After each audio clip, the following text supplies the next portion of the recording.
congratulations on the show. It looks absolutely fantastic. Thank you.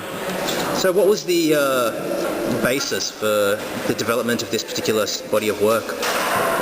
Originally, I wanted to do it as a self-portrait series, and I didn't think that I would get very many people to kind of go along with doing these types of stunts. Sure. And then we went out and we shot the first round, and a couple of my friends. It was one of those things where it was just really fun. And so we came back home, and my friend Emma had seen it, and Francesca had seen it, and they were like, "We want to do this." And it was one of those things where it was the first time I was like trying to convince people maybe not to do something. I was like, "Oh no, this is like really crazy shit. It's really dangerous. It's probably not a good move." And then cut to, a week later, Emma's flying through the air 20 feet, and Francesca, picture behind you, she's, getting all kinds of madness is happening. Okay, so, how did you come up with the, particular kind of stunts that you wanted to actually portray in these photographs? I wanted to see, I want to kind of capture that kind of flight and that kind of impossible shot. What are these impossible moments that you can capture, and then how can we capture them? And then it came into planning. All right, how are we going to do this shot, or how are we going to do this shot? And it was an interesting thing, because a lot of the times you can just go and do something, and with this it was testing, and it was how the fuck can we do this? Okay. So they're an incredible series of photographs. Do you see this as a major step in terms of your career? Is this something that you see as being greatly different from anything you've done before? Yeah, definitely. When I kind of just started doing it, and we'd done a few shoots, Emma, my friend Emma, was like, "This is a game-changing series. Mm-hmm. This is a whole new ball game. It's a whole new world, and it opens up a whole new perspective on my work." Sure. So, do you think there's any kind of risk of you as a photographer, I suppose, being sort of typecast, considering the previous work you've done with celebrities and the like? No, I don't think so. Look at this series. This series has gotten, a massive amount of great attention. Mm-hmm. It's in galleries in Australia, in America, kind of all over, and it's probably the best received work that I've ever had. Okay. I think it's fine. Like, as a photographer, as an artist, you want to grow. You want to do different stuff. Mm-hmm. Yeah, absolutely. So, what is the line, do you think? Do you perceive a line between kind of what is considered art and perhaps what's more, considered to be more commercial images, more images, I suppose tabloid sort of images? Is there a line that you see between? No, I don't think so. I think that I've shot actors doing crazy things, but it's always for art. It's just a different type of person perceives it a different type of way. Like when I did the Misha Barton thing with the meat, people were completely in uproar because it was meat. But really, at the end of the day, like, it's just a simple, classic style photo. And people were so mad because it was raw meat. But, like, who cares? Really cares. And this type of stuff is interesting because this doesn't immediately offend people, this work.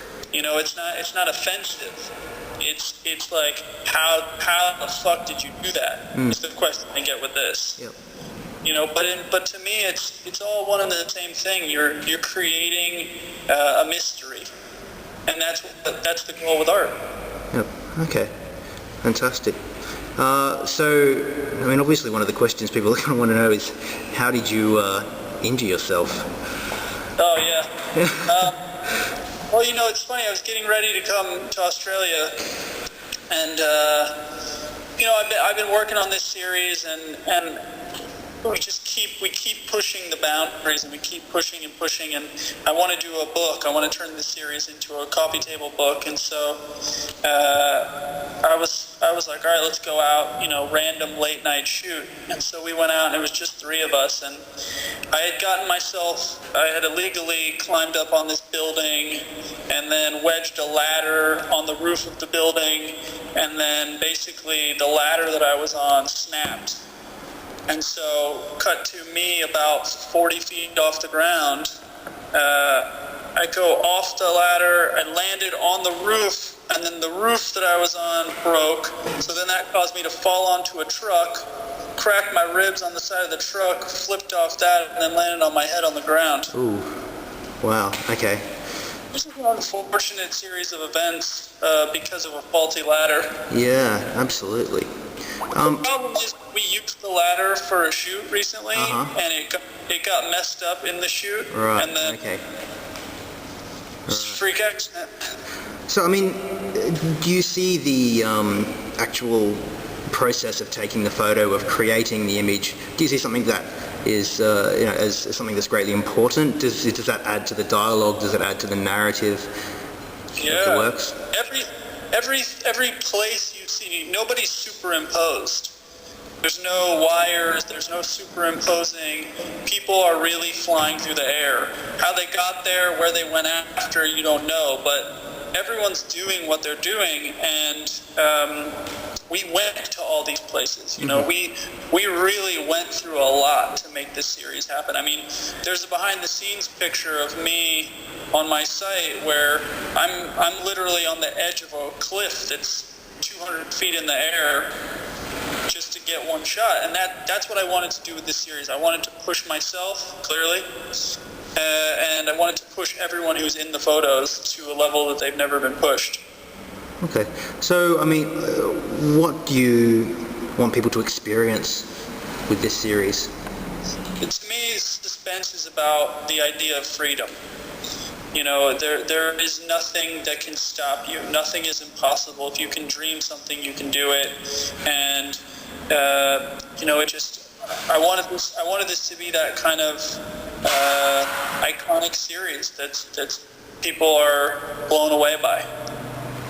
Okay.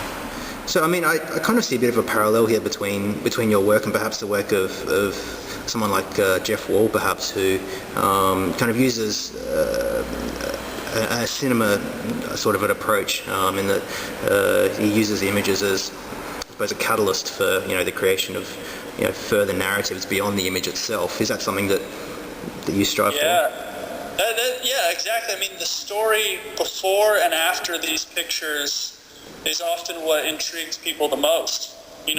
Where did she go? How did she land? Did she die? Did she live? Is she going up? Is she going down? I mean, what I really wanted with this is for 10 different people to look at one of the pictures and all of them to have a different opinion on it. Okay. None of these pictures are cut and dry. I mean, you could look at it, and the girl behind you could look at it, and you both could have completely different opinions. And it's interesting because men and women see them in very different ways, too. Some people will look at one photo, and they'll see the romance in it, and then someone else might look at it and be like, oh, she's about to die. Yeah.